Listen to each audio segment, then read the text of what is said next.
Halo, Assalamualaikum warahmatullahi wabarakatuh. Hari ini kita akan coba lihat ya prospek dari uh, jurusan Teknik Informatika dan Ilmu Komputer. Prospek kerjanya itu apa aja sih? Kita lihat dari diagram ini software development life cycle. Jadi dalam pembuatan software itu ada beberapa orang yang terlibat, ada beberapa fase juga.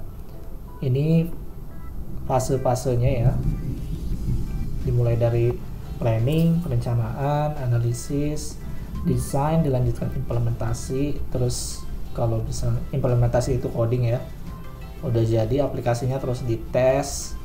Kalau udah dites, rilis ke usernya, ke penggunanya. Setelah itu maintenance. Jadi kalau misalnya ada error, bug, ya kita diperbaiki lagi itu errornya. Nah, itu fase-fasenya. Di dalam fase-fase ini pasti ada orang-orang yang terlibat dan itu beda-beda. Misalnya di fase planning, analisis itu ya biasanya ada product manager atau mungkin sistem analis. Terus di bagian desain sini pasti ada desainernya yang buat mockup atau sketsa tampilan dari aplikasi yang akan dibuat. Kalau misalnya udah jadi sketsa atau kira-kira tampilannya akan dibuatnya seperti apa, itu dikirim atau dikasih ke tim programmer atau developer. Nanti developer atau programmer itu yang akan buat si aplikasinya sesuai dengan requirement bisnis dari sistem analis dan project manager, dan tampilannya disesuaikan dengan desain yang diberikan sama si desainernya. Terus di sini developer atau programmer melakukan coding, aplikasinya jadi, terus dikirim ke, di sini ada quality assurance, orang QA, tester. Nah, itu akan memastikan, mengetes aplikasinya apakah sesuai dengan requirement bisnis dan tampilan atau sketsa tampilan yang dikasih oleh desainer. Kalau misalnya udah sesuai semuanya, itu dianggap udah lolos QA dan siap untuk dirilis untuk diberikan kepada pengguna.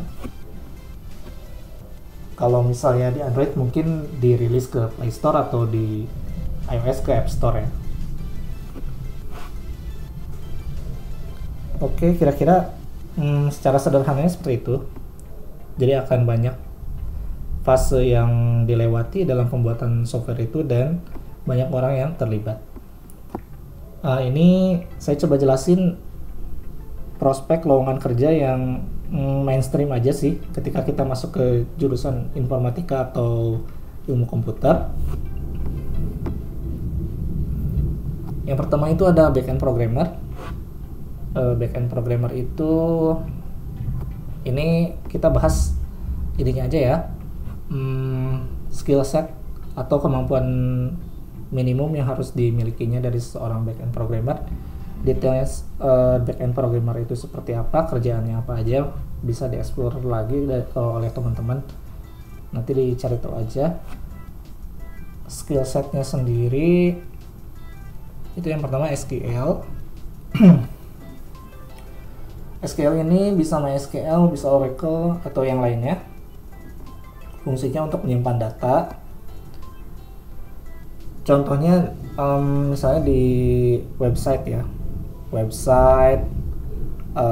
taruhlah Facebook gitu. Si Facebook itu kan ketika kita register, kita masukkan data-data kita ya, nama, email, nomor HP dan segala macamnya. Terus datanya kita klik tombol register, nah itu datanya akan dikirim. Nah, data yang dikirim itu akan disimpan di SQL punyanya si Facebook. Secara sederhananya seperti itu. Terus selanjutnya bahasa pemrogramannya. Backend programmer ini bisa ada beberapa pilihan ya, banyak. Bisa PHP atau mungkin yang mau pakai Java bisa pakai Java atau yang lainnya bisa jadi.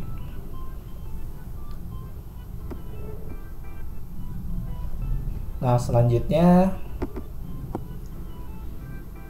ini kita ada frameworknya ini juga banyak pilihan juga, disesuaikan dengan bahasanya. Kalau misalnya PHP itu bisa pakai Laravel, kalau Java pakainya Spring Boot, kalau yang lain ya disesuaikan aja sih bahasanya apa, frameworknya apa kayak gitu.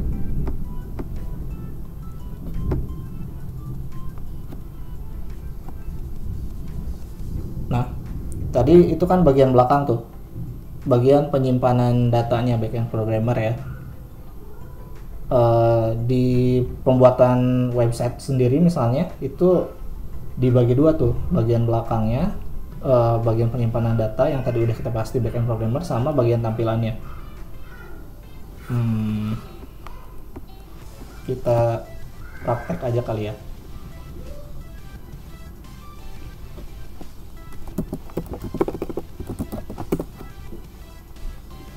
Nah, ini tampilan ini itu adalah bagian depan, bagian front end ya.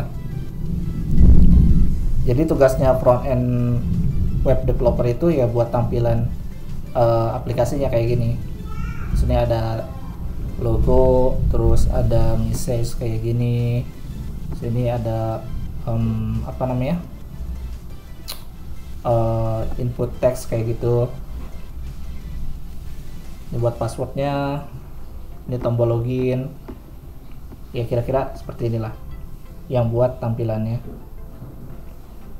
Nah, skill set apa aja yang diperlukan untuk menjadi seorang front end web developer? Yang pertama itu HTML dan CSS untuk buat tampilan websitenya. Terus perlu juga bahasa pemrograman, bisa JavaScript atau TypeScript. Itu untuk mengolah datanya ya. Kadang-kadang kita juga harus melakukan berbagai macam mungkin bisa perhitungan atau validasi, misalnya emailnya udah sesuai atau enggak gitu. Terus kalau misalnya nomor HP yang dimasukkan, apakah yang dimasukkan itu bentuknya udah bener nomor atau kecampur ada karakter yang bukan nomor kayak gitu. Terus frameworknya ini bisa dipilih, bisa Vue atau Angular atau React. Itu sekilas untuk front end web developer atau programmer. Nextnya kita ada Android programmer. Untuk tampilannya Android programmer ini menggunakan XML, jadi perlu bisa XML. Android programmer berarti tugasnya untuk membuat aplikasi di platform Android ya, di HP Android. Jadi untuk tampilannya menggunakan XML, bahasanya itu menggunakan Java atau Kotlin. Pilih aja salah satu, kebanyakan sekarang pakai Kotlin. Terus ini nggak ada frameworknya, jadi paling harus bisa library yang emang sering dipakai sih ketika membuat aplikasi Android. Library yang paling sering dipakai itu buat networking, ngambil data dari server, dan local storage, ngambil data dari database HP lokal kayak gitu. Networkingnya bisa pilih juga, ada retrofit, fast Android networking, bisa jadi poly juga atau lain-lainnya. Local storage bisa pakai set preference, pakai ROM atau RealM, kurang lebih kayak gitu untuk Android programmer. Next kita ada iOS programmer. Ya, tugasnya iOS programmer membuat aplikasi untuk di iPhone ya. Yang pertama itu untuk membuat UI-nya, tampilannya itu pakai storyboard, tapi kalau sekarang juga ada alternatif lainnya, itu pakai Swift UI. Bahasa pemrogramannya pakai Swift. Terus library atau network library yang perlu banget dikuasai itu untuk networking dan local storage-nya. Networking bisa pakai Alamo Fire atau AF networking. Local storage-nya ya ini pilihan juga, ada yang pakai SQLite atau RealM.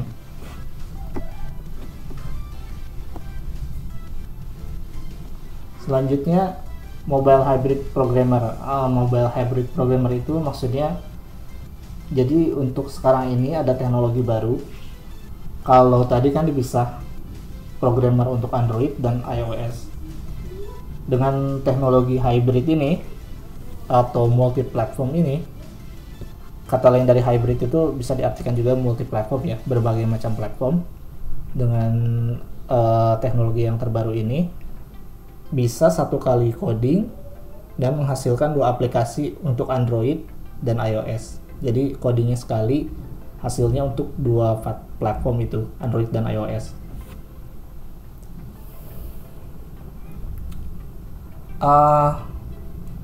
Untuk bahasanya ini ada Dart atau JavaScript, dipilih salah satu, nanti frameworknya menyesuaikan. Kalau Dart itu nanti pakai Flutter, kalau JavaScript nanti pakainya React Native. Terus library-nya yang perlu dikuasai seperti biasa networking dan local storage. Ini disesuaikan aja sama frameworknya sih. Terus selanjutnya prospek lainnya dari lulusan teknik informatika dan ilmu komputer bisa juga jadi desktop programmer.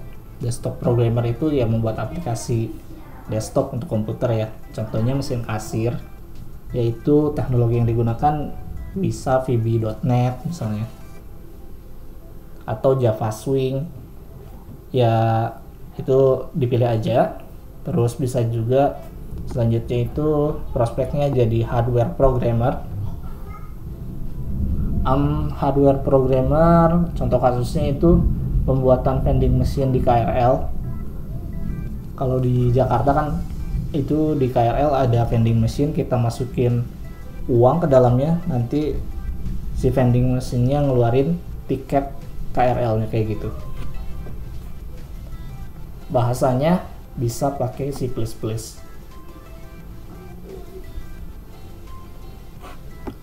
Next, bisa juga prospeknya itu jadi game developer. Contohnya bikin game Mobile Legends kayak gitu. Yang perlu dipelajarinya itu Unity ya. Unity tuh game engine. Nanti kalau misalnya tertarik jadi game developer ya coba aja pelajari Unity kayak gitu. Selanjutnya juga ada yang tadi sedikit kita singgung, quality assurance atau QA. Ini tuh tester, software tester jadi tugasnya itu adalah mengetes aplikasi yang dibuat oleh programmer, memastikan udah sesuai dengan desain dan alur bisnis yang udah dirancang oleh product manager atau sistem analis kayak gitu. Terus si QA ini juga kebagi dua ya, ada yang manual. Kalau yang manual itu ya aplikasinya jadi, terus si QA-nya nyobain secara manual, dia klik atau misalnya dia scroll, dia input data kayak gitu. Itu secara manual ya, dilakukan oleh manusia. Kalau yang automation itu jadi si QA-nya itu daripada dia melakukan hal itu secara manual, ngetes aplikasi secara manual, mau misalnya event klik, event memasukkan data ke dalam text field kayak gitu, dia bisa melakukan coding juga akhirnya kalau misalnya mau automation. Jadi dia buat code-nya, terus nanti dia bisa jalankan itu secara otomatis gitu. Jadi nanti kayak ada robot gitu yang jalan. Contohnya ada nggak ya?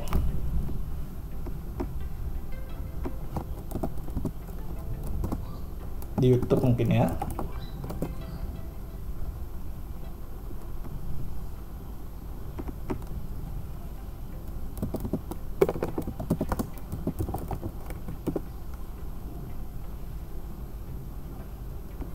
Sampel.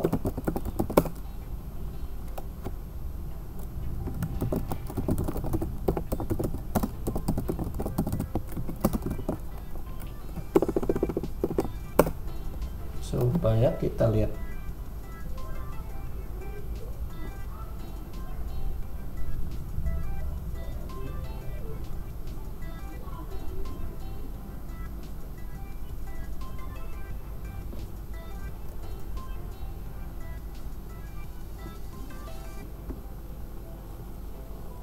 I'm Wojtek